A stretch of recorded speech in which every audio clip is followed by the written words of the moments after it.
আমি সাগর শরীফ জিন্দানি। দরবেশ আনোয়ার হোসেন বলবেন এখন যে ছেলে কাজে কামে কি করলে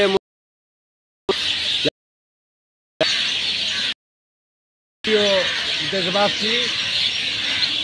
ও বোনেরা, সকল ভাই ও বোনেরা, আমার আপনাদের যে প্রত্যেকের বাড়ি বাড়ি যে সমস্যাটা রয়ে গেছে,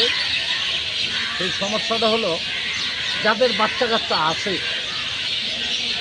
তারা লেখাপড়ায় অমনোযোগী, মা বাবার কথা শোনে না, তারা সর্বক্ষণ খেলাধুলায় ব্যস্ত হয়ে যায় বা মা বাবার কথা অত খেয়াল করে না, এমনকি ওস্তাদ গুরু শিক্ষকের কথাও তারা মানে না। তাই ওই সমস্ত বাচ্চাদের জন্য যদি আপনারা, আমি একটা আমলের কথা বলবো, এই আমলটা যদি আপনারা প্রতিদিন এই ছেলের মুখে বলান, বেশি না, মাত্র 21 বার করে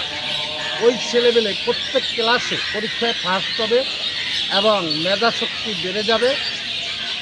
আর জ্ঞান বৃদ্ধি পাবে, এমনকি তারা স্বচ্ছভাবে আগামী দিনগুলা ভালো সুন্দরভাবে তাদের ভবিষ্যৎ হবে। তাই আপনারা সকলে মিলে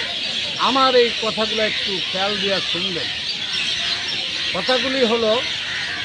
পড়তে বসার আগে সকাল এবং সন্ধ্যায় 2 টাইম রব্বি জিদনি ইলমা, রব্বি জিদনি ইলমা, রব্বি জিদনি ইলমা, এবং 100 বার যদি পড়তে পারে, একবার বলবো রাব্বি আচ্ছির আলাতু আচ্ছির ওয়াতা মিনবেল খৈর, তাইলে এই ছেলে মাত্র 40 দিনের ভিতরে মেধাশক্তি বেড়ে যাবে। আমি আল্লাহর কালামুল্লাহ শরীফের কসম দিয়ে বলছি আপনাদের, আপনারা আমার এই কথাগুলো যদি মন দিয়ে শোনেন, তাহলে আপনাদের সকলের ছেলেবেলে লেখাপড়ায় মনোযোগী হবে, ক্লাসে ফার্স্ট হবে, আপনাদের অত কষ্ট করে এই শিক্ষক উস্তাদ